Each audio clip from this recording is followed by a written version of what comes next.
Welcome to my YouTube channel Adhyayan Guru. और आज हम मैट्रिसेस के बारे में बात करेंगे। जैसा कि हमने बताया था, इंट्रोडक्शन दिया था क्लास 12th का, और सिलेबस के बारे में हमने बताया था कि सिलेबस 12th में क्या होता है और सारे टॉपिक्स हमने बताए थे। अब हम मैट्रिसेस स्टार्ट करेंगे, जो कि बहुत ही स्कोरिंग चैप्टर है। और मैट्रिसेस और डिटरमिनेंट्स सेम ही होते हैं, और इसमें हम मैट्रिसेस के बारे में बात करेंगे कि मैट्रिसेस होती क्या है और मैट्रिसेस का हम यूज़ किस लिए करते हैं, और मैट्रिसेस का हम इंट्रोडक्शन आज बताएंगे, मैट्रिक्स के टाइप बताएंगे और अब मैट्रिक्स के बारे में बात करेंगे। तो यहाँ पर देखेंगे कि मैट्रिसेस होता क्या है। तो मैट्रिसेस यहाँ पर क्या होता है, अरेंजमेंट।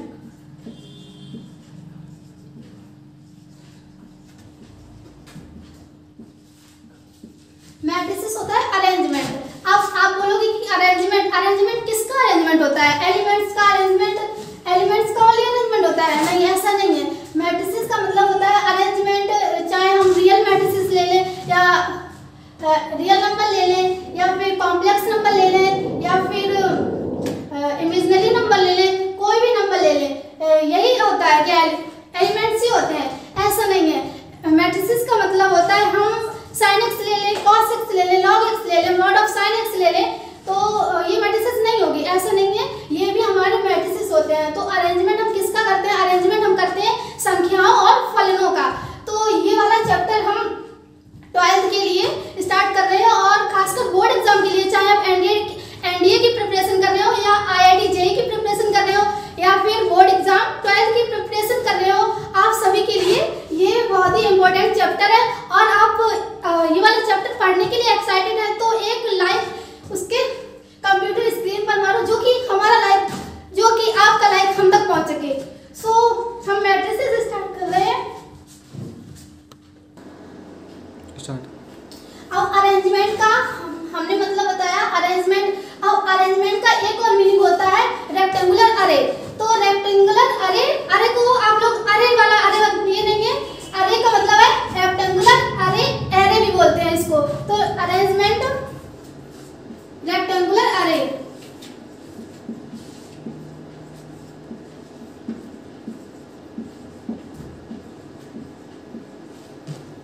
तो रेक्टेंगुलर अरे का मतलब होता है आयताकार सारणी। तो मैट्रिसेस यहाँ पर ये मैट्रिक्स दी गई है। सपोज यहाँ पर एक मैट्रिक्स है मैट्रिसेस, तो यहाँ पर A11, A12, A13 dot dot A1n और A21, A22, A23 dot dot A2n। यहाँ पर डॉट डॉट यहाँ पे चले गए। फिर क्या है AM1, AM2, AM3 dot dot AMn। तो यहाँ पर जो रो में दी गई है इसको बोलते हैं, ये जो हॉरिजॉन्टल लाइन दी गई है उसको बोलते हैं रो। तो रो को डिनोट करते हैं R, यहाँ पर रो को डिनोट करते हैं R। तो यहाँ पर जो हॉरिजॉन्टल लाइन है, ये वाली जो हॉरिजॉन्टल लाइन है उसको बोलते हैं रो। यहाँ पर हॉरिजॉन्टल लाइन फर्स्ट है, रो फर्स्ट है, तो इसको बोलेंगे R1। ठीक है। अब क्या करेंगे, यहाँ पर ये सेकंड हॉरिजॉन्टल लाइन है, ये A22, A21, A22, A23 dot dot A2n। तो ये सेकंड हॉरिजॉन्टल लाइन है, उसको बोलते हैं R2। Second row means second पंक्ति। तो यहाँ पर डॉट डॉट चलते गए। फिर क्या है AM1, AM2, AM3 dot dot AMn। तो ये जो M वाली रो है उसको बोलेंगे RM। तो यहाँ पे हम लिख दे रहे हैं RM, मतलब कि MP पंक्ति। तो यहाँ पर जो हॉरिजॉन्टल लाइन हमने बोला, हॉरिजॉन्टल लाइन है उसको बोलते हैं रो, और जो वर्टिकल लाइन है हमारी उसको बोलते हैं कॉलम। यहाँ पर जो वर्टिकल लाइन है उसको बोलते हैं कॉलम, और कॉलम को C से डिनोट करते हैं। तो जो यहाँ पर ये है, तो ये फर्स्ट कॉलम हो जाएगा हमारा C1, और जो सेकंड यहाँ पर A2, यहाँ पर A12, A22 और AM2, जो यहाँ पर सेकंड वाला कॉलम है उसको बोलेंगे C2, और यहाँ पर थर्ड वाला कॉलम है उसको बोलेंगे C3, और यहाँ पर N वाला कॉलम है उसको बोलेंगे CN। तो हमने क्या कहा था कि अगर हॉरिजॉन्टल लाइन में जो लिखा है उसको बोलेंगे R, मतलब रो बोलेंगे, और हॉरिजॉन्टल को बोलते हैं हम लोग क्षैतिज लाइन, और C1, C2, C3, CN ये वर्टिकल लाइन में, तो उसको बोलेंगे ऊर्ध्वाधर लाइन। और यहाँ पर C1, C2, C3 और CN हमने लिखा। अब क्या करेंगे, order of the matrix, matrix की कोटि के बारे में हम बात करेंगे। तो मैट्रिक्स की कोटि होती है ऑर्डर ऑफ द मैट्रिक्स।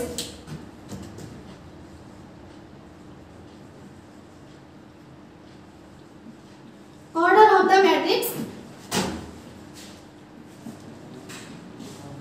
तो मैट्रिक्स की कोटि क्या होती है? मैट्रिक्स की कोटि होती है number of row into number of column.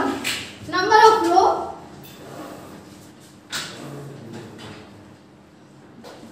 Into number of column. तो यहाँ पर नंबर ऑफ रो मतलब पंक्तियों की संख्या, पंक्तियों की संख्या इनटू स्तंभों की संख्या। कॉलम को बोलते हैं स्तंभ, तो स्तंभों की संख्या।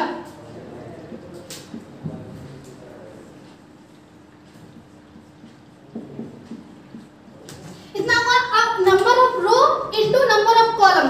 तो यहाँ पर हम लोग थोड़े मतलब मॉडर्न लोग हैं, तो हम लोग इसको इनटू नहीं बोलेंगे, क्या बोलेंगे? Number of row cross number of column. क्या बोलेंगे? क्रॉस। तो यहाँ पर number of row cross number of column. तो पंक्तियों की संख्या कितनी है यहाँ पर? m क्रॉस स्तंभों की संख्या कितनी है? n। तो m क्रॉस n, इसको बोलेंगे क्रॉस। तो यहाँ पर ऑर्डर हो जाएगी, जो मैट्रिसेस की ऑर्डर है ना, उसकी मैट्रिसेस की ऑर्डर है m क्रॉस n। तो यहाँ पर इधर लिखी जाएगी मैट्रिक्स की ऑर्डर m क्रॉस n, इस यहाँ पर थोड़े साइड में लिखी जाएगी। अब क्या है? मैट्रिसेस में मतलब मैट्रिसेस का हमारा यूज क्या है? तो मैट्रिसेस का फॉर एग्जांपल हम क्लास में बैठते हैं, क्लास में बैठे जैसे कि हम रो वाइज बैठे, कॉलम वाइज बैठे, तो हमारा ये मैट्रिसेस का एग्जांपल हो जाएगा कि हम जो क्लास में रो वाइज और कॉलम वाइज बैठते हैं वो मैट्रिसेस रहेगी। और जैसे कि कोई नेक्स्ट एग्जांपल ले लें, जैसे कि हम प्रेयर में मतलब लाइन पंक्तियों में खड़े होते हैं और स्तंभों में खड़े होते हैं, तो हमारा ये भी एक मैट्रिसेस का एग्जांपल हो जाएगा। और थर्ड एग्जांपल हम बताएंगे कि थर्ड एग्जांपल क्या है कि जैसे हम शॉप पे कोई सामान लेने गए, तो सामान की हमने जो सूची बनाई, मतलब कि सामान की जो प्राइस लिखे, तो उसमें जो हम लिखेंगे स्तंभों में और पंक्तियों में हम जो प्राइस लिखेंगे कॉलम में और रो में प्राइस लिखते हैं, वो भी एक एग्जांपल होता है मैट्रिसेस का। तो हम यहाँ पर एनसीईआरटी की बुक स्टार्ट कर रहे हैं, चैप्टर नंबर 3 है, वो है मैट्रिसेस का। और हम मतलब बोर्ड के एग्जाम के पर्पस से या आईआईटी जेईई के पर्पस से, एनडीए के पर्पस से हम इधर मतलब और बुक से भी क्वेश्चन लाते रहेंगे, जैसे कि आरडी शर्मा और कोई अलग अलग राइटर है, जो आपको समझ में आप क्वेश्चन पूछ सकते हैं कमेंट बॉक्स में कमेंट करके। और देखेंगे कि मैट्रिक्स को रिप्रेजेंट किससे करते हैं। तो मैट्रिसेस को हम रिप्रेजेंट करते हैं यहाँ पर रेक्टेंगल, जो ब्रैकेट होता है उससे रिप्रेजेंट करते हैं, या फिर जो सर्कुलर टाइप में नहीं होता है ब्रैकेट, इस टाइप में उससे भी रिप्रेजेंट कर सकते हैं। दोनों ब्रैकेट से रिप्रेजेंट कर सकते हैं मैट्रिसेस को। तो यहाँ पर अब हम देखेंगे कि मैट्रिसेस एक एग्जांपल ले रहे हैं, उसकी ऑर्डर हम फाइंड कर रहे हैं, उसकी ऑर्डर क्या होगी। तो उसकी ऑर्डर यहाँ पर जैसे कोई मैट्रिसेस ली, यहाँ पर कोई मैट्रिसेस ली, मैट्रिसेस जैसे कि यहाँ पर 2 1 3 0 1 2 4 5 3, तो इसकी ऑर्डर क्या होगी? इस वाली मैट्रिक्स की ऑर्डर क्या होगी? तो इस वाली मैट्रिक्स की यहाँ पर हमने ऑर्डर क्या बताया था? ऑर्डर कोटि। ऑर्डर क्या है? ऑर्डर क्या होता है? नंबर ऑफ रो, पंक्तियों की संख्या,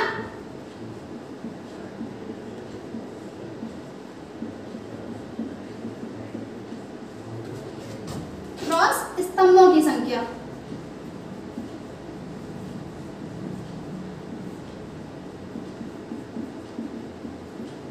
तो शॉर्टकट में हम याद रखेंगे पंक्तियों की संख्या को हम m से डिनोट करेंगे और स्तंभों की संख्या को n से डिनोट करेंगे। तो पंक्तियों की संख्या इसमें देखेंगे, पंक्तियों की संख्या कितनी होगी? यहाँ पर ये R1 है, ये R2 है और ये R3 है। तो यहाँ पर पंक्तियों की संख्या कितनी होगी? पंक्तियों की संख्या होगी 3 और स्तंभों की संख्या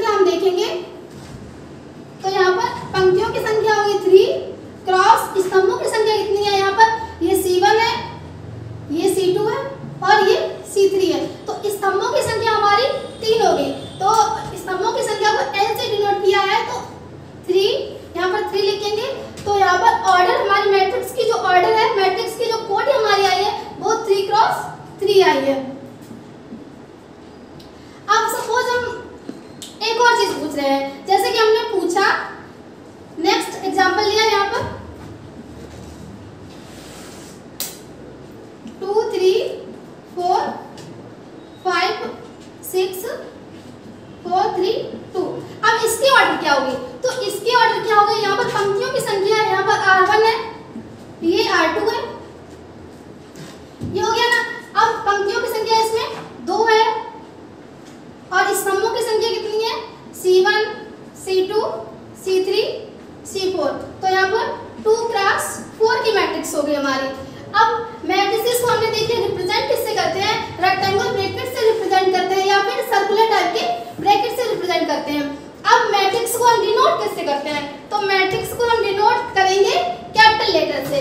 अब यहाँ पर कैपिटल लेटर यहाँ पर A है, जैसे कि A से डिनोट किया, B है B से डिनोट किया, जैसे R4 रोहिणी R से डिनोट किया यहाँ पर। अब क्या है, जो मैट्रिसेस हमने A ली उसको लिखेंगे रेक्टेंगल ब्रैकेट में AIJ, उसके वेवी अल्फाबेट से डिनोट करेंगे। तो यहाँ पर कैपिटल A है, मैट्रिसेस को डिनोट किया, और यहाँ पर वेवी अल्फाबेट AIJ है। तो यहाँ पर I है, वो है I है M और J है N। यहाँ पर I पंक्तियों की संख्या मतलब नंबर ऑफ रो और J नंबर ऑफ कॉलम, स्तंभों की संख्या। तो यहाँ पर ये A हो गया AIJ और B, जैसे कोई दूसरी मैट्रिक्स ली B इक्वल टू BIJ। तो यहाँ पर I है पंक्तियों की संख्या M और J है स्तंभों की संख्या N। इतना हो गया। अब हम क्या देखेंगे? अब हमने ऑर्डर देख लिया, एग्जाम्पल ले रहे हैं, उसकी ऑर्डर देखेंगे। यहाँ पर 2 3 7 8 9 3। तो इसकी ऑर्डर क्या हो जाएगी? ऑर्डर यहाँ पर पंक्तियों की संख्या यानी कि नंबर ऑफ रो 2 है और स्तंभों की संख्या 3 है। तो 2 क्रॉस 3 की ऑर्डर हो जाएगी। और यहाँ पर अगर हम पूछें इसका डायगोनल एलिमेंट क्या होंगे, तो यहाँ पर डायगोनल एलिमेंट के बारे में बात करेंगे। तो देखेंगे इसके डायगोनल एलिमेंट क्या होंगे। विकर्ण,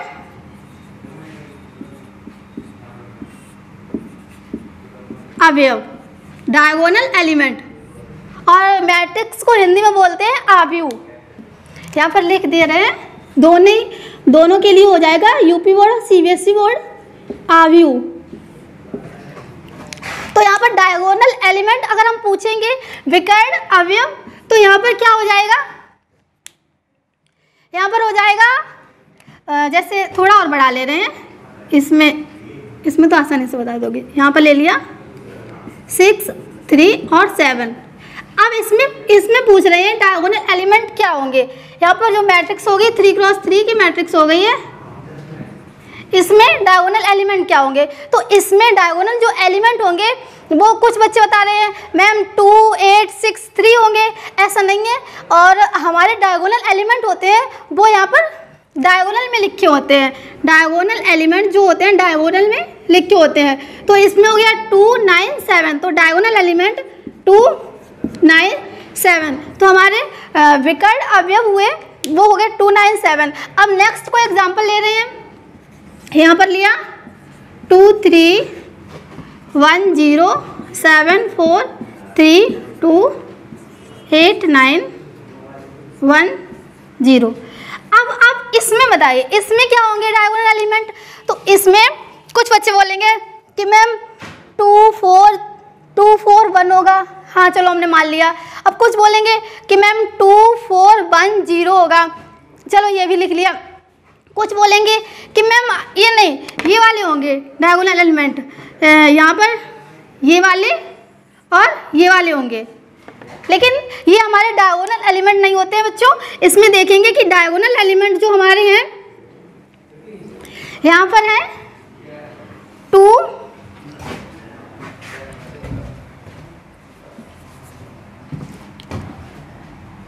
2 4 1। तो हमारे जो डायगोनल एलिमेंट है 2 4 1, यहाँ पर अगर हम 0 लिख देंगे तो हमारा ये डायगोनल एलिमेंट नहीं है। डायगोनल एलिमेंट का मतलब क्या होता है, यहाँ पर ये है A11, तो हम डायगोनल एलिमेंट देखेंगे, जैसे कि कोई मैट्रिक्स है A इक्वल टू AIJ, तो यहाँ पर जो I है वो J के इक्वल होना चाहिए।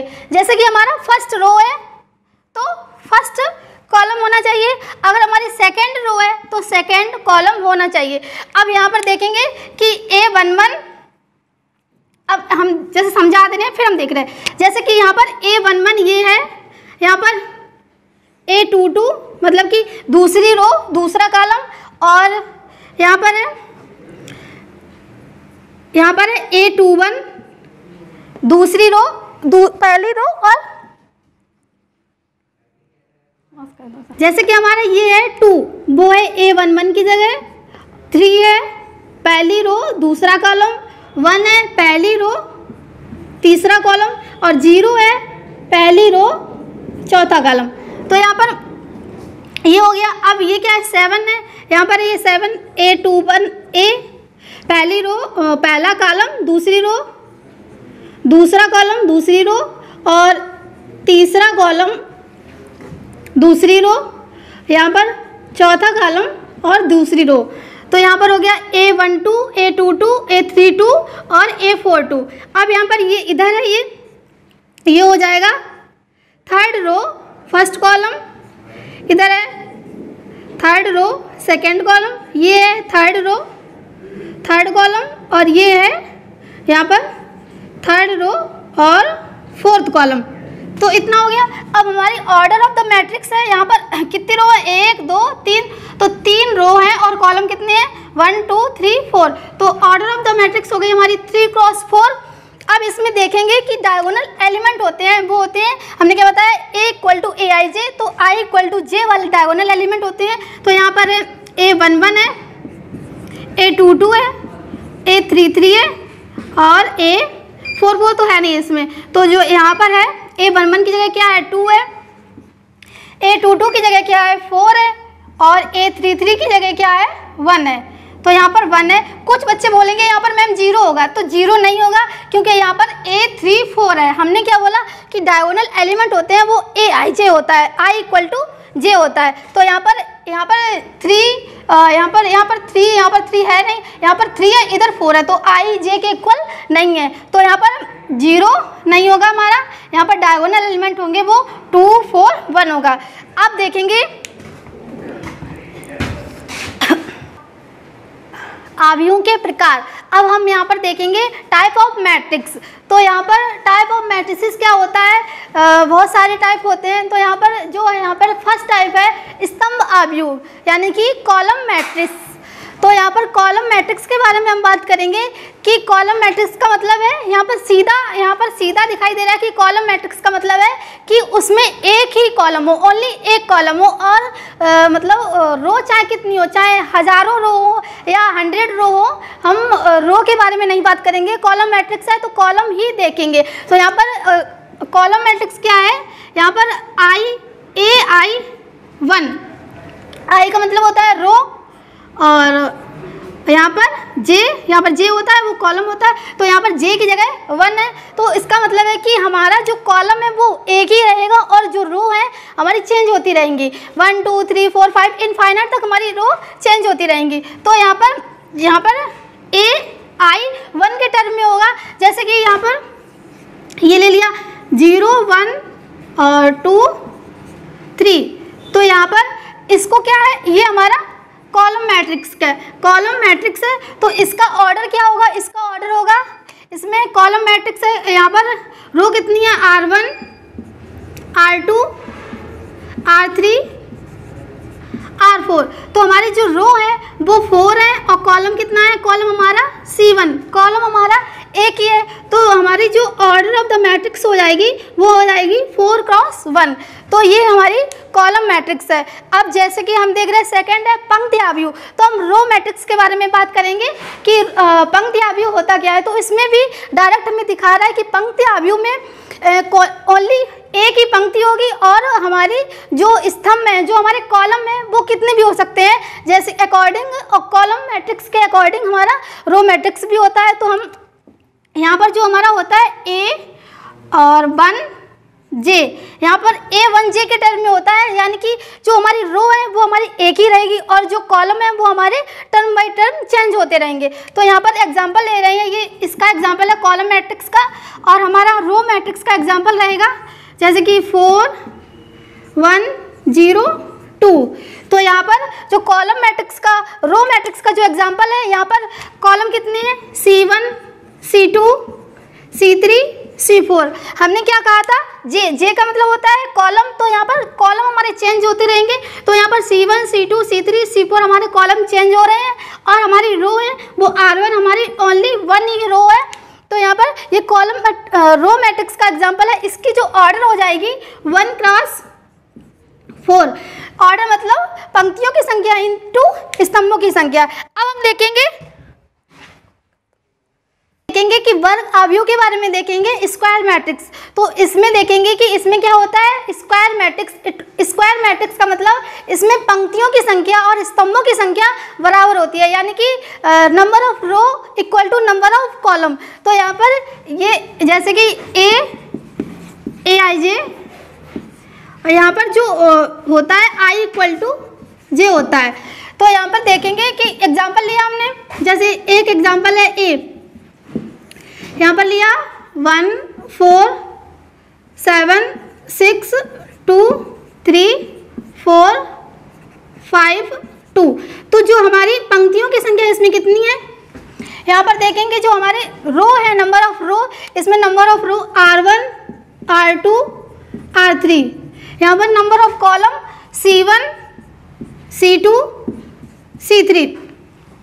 तो यहाँ पर जो हमारी नंबर ऑफ रो है, यानी कि पंक्तियों की संख्या 3 है और स्तंभों की संख्या भी 3 है। तो हमारी ये स्क्वायर मैट्रिक्स हो जाएगी 3 क्रॉस 3। यहाँ पर ये हमारी स्क्वायर मैट्रिक्स हो जाएगी। क्या है, I इक्वल टू जे होना चाहिए। तो यहाँ पर I हमारी 3 और J यहाँ पर 3 है, तो यहाँ पर ये स्क्वायर मैट्रिक्स होगी। नेक्स्ट कोई एग्जांपल ले रहे हैं, जैसे कि हमने कोई एग्जांपल लिया यहाँ पर, यही नहीं कि हमारी 3 क्रॉस 3 की मैट्रिक्स ही हमारी स्क्वायर मैट्रिक्स होगी। हम 2 क्रॉस 2 की मैट्रिक्स ले रहे हैं, जैसे कि यहाँ पर B लिया 1 4 3 2। तो इसके हमारी ऑर्डर क्या हो जाएगी, तो यहाँ पर 2 क्रॉस 2 हो जाएगी। तो ये भी हमारी स्क्वायर मैट्रिक्स है। अब हम बात करेंगे जीरो अवयव के बारे में, यानी कि जीरो मैट्रिक्स के बारे में, यानी कि शून्य अवयव के बारे में हम बात करेंगे। इसको बोलते हैं हम नल मैट्रिक्स भी बोलते हैं। तो यहाँ पर जेई वगैरह में भी यहाँ पर शून्य अवयव करके हमें नहीं पूछा जाता, हमें पूछा जाता है कि नल मैट्रिक्स का कोई एग्जाम्पल लिखिए। तो यहाँ पर जो नल मैट्रिक्स होती है उसमें क्या होता है कि जो नल मैट्रिक्स होती है इसमें सारे जो अवयव होते हैं, सारे एलिमेंट होते हैं वो हमारे जीरो होते हैं। तो इससे ये मतलब नहीं है कि ये हमारी स्क्वायर मैट्रिक्स ही हो, ऐसा नहीं है कि शून्य अवयव यानी कि जीरो मैट्रिक्स स्क्वायर मैट्रिक्स ही हो, ये नहीं है कंपलसरी। तो यहाँ पर ए एग्जाम्पल लिया कोई, A इक्वल टू 0 0 0 0, तो ये भी हमारी यहाँ पर नल मैट्रिक्स हो जाएगी, जीरो मैट्रिक्स। अब B को एग्जाम्पल लिया यहाँ पर 0, तो ये भी हमारी नल मैट्रिक्स रहेगी। यहाँ पर C को एग्जाम्पल लिया, यहाँ पर 0 0 0 0 0 0, तो ये भी हमारी नल मैट्रिक्स रहेगी।